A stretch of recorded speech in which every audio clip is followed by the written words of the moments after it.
దండము పెట్టేనురా కోదండపాణి చూడరా, దండము పెట్టేనురా కోదండపాణి చూడరా, దండము పెట్టేనురా కోదండపాణి చూడరా, దండము పెట్టేనురా కోదండపాణి చూడరా, దండము పెట్టేనురా కోదండపాణి చూడరా, దండము పెట్టేనురా కోదండపాణి చూడరా, దండము పెట్టేనురా.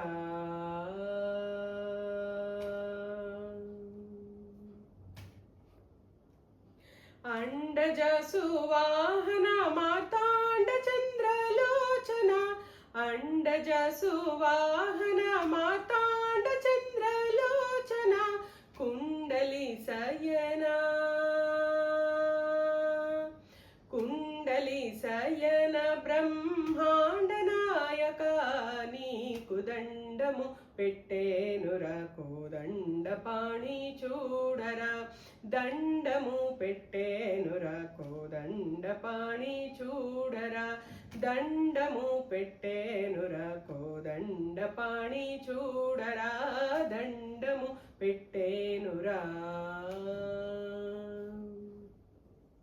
పేరుక ప్రతిష్టక ఊరిక నిను వేడితి, పేరుక ప్రతిష్టక ఊరిక నిను వేడితి, ఊరివారు వీధివారు ఒక్క జాతి వారు కారు, ఊరివారు వీధివారు ఒక్క జాతి వారు కారు, వారిని చేపట్టి విడువకు,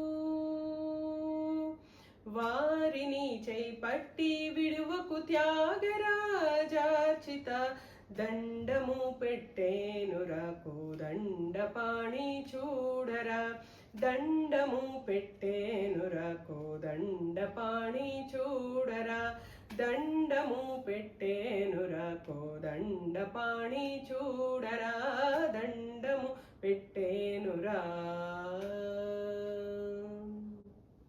ఇలాగా సింపుల్గా పాడుకుంటే బాగుంటుంది. పక్క వాయిద్యాలు ఉన్నప్పుడు కూడా ఈ పాట చాలా బాగుంటుంది. అసలు ఈ పాట మీనింగ్ కూడా అన్నిటికంటే చాలా బాగుంటుంది.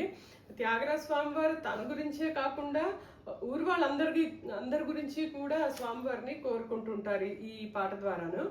దండము పెట్టేనురా కోదండపాణి చూడరా అంటే కోదండాలని ధరించేవాడు శ్రీరాముడు కదా, అందువల్ల కోదండపాణి చూడరా అని అంటున్నారు. అని పల్లవిలో అండజ సువాహన అంటే అండ నుంచి ఉద్భవించింది ఏంటి అంటే పక్షి కదా, పక్షి అండ నుంచి ఎగ్ నుంచి డైరెక్ట్గా బార్న్ అయ్యేది అదే కదా, మామూలు మనుషుల్లాగా కాదు కదా, పక్షి ఎగ్ నుంచి వస్తుంది కాబట్టి పక్షికి అంటే పక్షిని వాహనంగా చేసుకునేది ఎవరు అంటే విష్ణుమూర్తి, అంటే గరుత్మంతుడిని వాహనంగా చేసుకుంటారు కదా విష్ణుమూర్తి, అందుకు అండజ సువాహన అని విష్ణుమూర్తిని సంబోధించారు. తర్వాత మార్తాండ చంద్రలోచన అంటే మార్తాండు అంటే సూర్యుడు, చంద్రుడు, లోచన అంటే కండ్లు, అంటే సూర్యచంద్రులు అతనికి కళ్ళు అనమాట. విష్ణుమూర్తికి సూర్యచంద్రులే కళ్ళు అని అంటారు కదా, అలాగా.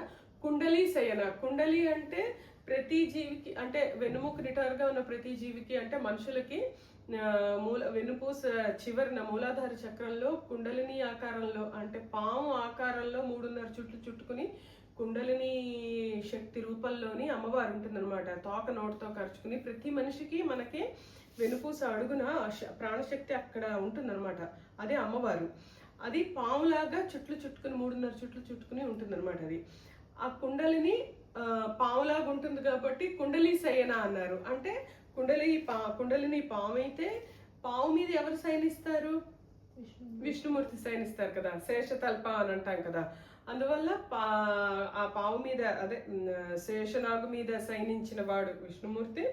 తర్వాత బ్రహ్మాండ నాయక అంటే ఈ లోకాలన్నింటినీ పాలించేవాడు బ్రహ్మాండ నాయకుడు. అంత చక్కగా అతని గురించి వివరించారు కదా, అది అనుపల్లవిలో చెప్పారు. తర్వాత చరణంలో పేరుక ప్రతిష్టక ఊరికే నేను పేరు కోసమో ప్రతిష్ట కోసం మనం జనరల్గా భగవంతుడిని ఆరాధన చేసామంటే దేవుడా నాకు మార్కులు కావాలి, లేదంటే దేవుడా నాకు మంచి కాలేజీలో సీట్ రావాలి, ఇలాగే కదా కోరుకుంటారు మీరు. లేదంటే నాకు ఫస్ట్ ర్యాంక్ రావాలి. మన కోరికలు చాలా అల్పంగా చాలా స్వల్పంగా ఉంటాయి. కానీ త్యాగరాజ స్వామి లాంటి మహానుభావులు వాళ్ళ స్వార్థం కోసం ఏమి కోరరు. వాళ్ళు ఎప్పుడు వాళ్ళు లోక కళ్యాణం కోసమే, పరోపకారం కోసం, లోక కళ్యాణం కోసమే వాళ్ళు కోరుకుంటారు. సో ఊరి వారు, వీధి వారు, ఒక్క జాతి వారు కారు అంటే వాళ్ళందరూ ఒకే జాతి వాళ్ళు కూడా కారు. అతని జాతి వాళ్ళు కారు, అతని వీధి వాళ్ళు కారు, అతని ఊరి వారు కూడా కాదు. అందరి గురించి, లోకంలో ఉండే ప్రతి సమస్త ప్రాణకోటి గురించి కూడా అతను అందరినీ వాళ్ళ చెయ్యి పట్టుకుని నువ్వు విడవకు స్వామి, అందరినీ చల్లగా కాపాడు స్వామి అని చెప్పి ఎంత అద్భుతంగా అతను కోరుకుంటున్నారు. అంటే మనం కూడా అతని కీర్తనలు పాడుకుంటూ ఉట్టిగే కీర్తనలు పాడేవా, కచేరీలు ఇచ్చేవా అని కాకుండా అందులోని భావాన్ని తెలుసుకుంటూ ఆ అర్థంలో కొంచెమైనా సరే ఫస్ట్ మీ వయసుకి ఏంటంటే మీరు కొంచెం తెలుసుకునే ప్రయత్నం ముందు చేయాలి. వయసు పెరుగుతున్న కొద్దీ ఆ భావాన్ని అర్థం చేసుకుంటూ మనం కూడా ఆ స్థితికి మనం ఎదగాలన్నమాట. అంటే లిమిటేషన్స్ నుంచి మనది అన్కండిషనల్కి మనం వెళ్ళాలి. స్టార్టింగ్లో అంతా మంది కండిషనల్ లవ్స్ ఉంటాయి మనందరివి, మన ఫ్యామిలీ మట్టుకు అలాగే మనం పెరిగి పెద్ద అవుతున్నప్పుడు మన లవ్ అన్నది అన్కండిషనల్ అవ్వాలి, ఎవరి మీద అంటే ఎటువంటి ఎక్స్పెక్టేషన్ లేకుండా. అలాగే మనం పెరుగుతున్నప్పుడల్లా మనం అలాగా ఓన్లీ మన కోసమే కాకుండా మన చుట్టుపక్కల ఉండే వాళ్ళ కోసం కూడా అలాగ మనం ఎదగాలన్నమాట. అది దీంట్లో ఉన్న మీనింగ్. అలా మీనింగ్ అర్థం చేసుకుని మీరు పాడుతున్నప్పుడు ఆటోమేటిక్గా మనకి ఆ భగవంతుడి మీద ఆ శరణాగతి తత్వం అన్నది అలవాటు అవుతుంది. ఫైనల్గా మనం చేయాల్సింది ఏంటి అంటే భగవంతుడికి శరణాగతి అవ్వడం. శరణాగతి అవ్వాలి అంటే మన లోపల ఉండే ఈ కామ, క్రోధ, లోభ, మోహ, మదమాత్సర్యాలని ఉంటాయి. ఇవేంటి? కామం, కోరిక, కోపము, అసూయ, ఇలాంటివన్నీ అన్నమాట. ఇలాంటివన్నీ తగ్గితే తప్ప మనం భగవంతుడికి శరణాగతి పొందలేము. సో అది ఈ కీర్తనల ద్వారా ఈ త్యాగరాజ స్వామి వారు అవ్వచ్చు, రామదాసుల వారు అవ్వచ్చు, అన్నమయ్య అవ్వచ్చు, ఎవరైనా సరే మనకి వాళ్ళు ఆ కీర్తనల ద్వారా మనకి చెప్పే సందేశం ఇదేను. సో అర్థమైందా? మీ వయసుకి ఇది ఎక్కువే, కానీ మీరు అలా పాడగా ఆ తత్వాన్ని అర్థం చేసుకుంటూ పాడే ప్రయత్నం చేయండి, సరేనా? అలా చేసినప్పుడే మనం వాళ్ళకి కృతజ్ఞత చూపించుకున్న వాళ్ళం అవుతాం. ఇంత మంచి సందేశాన్ని త్యాగరాజ స్వామి వారు మనకు అందించారు. చిన్నతనంలో నాకు తెలీదు, వయసు పెరుగుతూ ఉంటే నాకు అలా అర్థం అవుతున్నది. మీ వయసులో నేను మామూలుగా పాటల్లాగే ఏదో నేర్చేసుకున్నా, తాళం వయసే నేర్చేసుకున్నాం. ఇప్పుడు వయసు పెరిగిన తర్వాత నాకు ఇవి ఒక్కొక్కటి నేను అర్థం చేసుకునే వయసు నాకు వచ్చింది. ఇప్పుడు నేను అర్థం చేసుకోగలుగుతాను. అలాగే మీరు కూడా దాన్ని అర్థం చేసుకుంటూ పాడే ప్రయత్నం చేయండి. విన్నారు కదండి, ఎంత చక్కటి సందేశాన్ని త్యాగరాజ స్వామి వారు మనకి అందించే ప్రయత్నం చేశారు. మీకు గనక మా ఈ వీడియో నచ్చినట్టయితే ఒక లైక్ చేయండి, మీ వాళ్ళు ఎవరికైనా షేర్ చేయండి. ఎందుకంటే మా వీడియోల్లో ఉట్టినే నేర్పించేది ఒక్కటే కాకుండా ఇందులో ఉండే అర్థాలను కూడా తెలియజెప్పే ప్రయత్నం మేము మా వీడియోల ద్వారా చేస్తున్నాము. కాబట్టి మీరు చేసే లైక్ వల్ల, కామెంట్ వల్ల అలాగ ఎవరైతే అర్థాలు కావాలి అని వెతికే వాళ్ళు ఎవరికైనాను మా వీడియోలు వాళ్ళకి చేరువవుతాయి. అందువల్ల మీకు తెలిసిన వాళ్ళు ఎవరికైనా షేర్ చేయండి. మా ఛానల్ కనుక మీకు నచ్చితే సబ్స్క్రైబ్ చేసుకుని మా వీడియోలన్నీ వీక్షించండి. మా ఈ వీడియోలో ఏ వీడియో మీకు బాగా నచ్చింది అనేది కామెంట్ సెక్షన్లో తెలియజేయండి. ధన్యవాదాలు.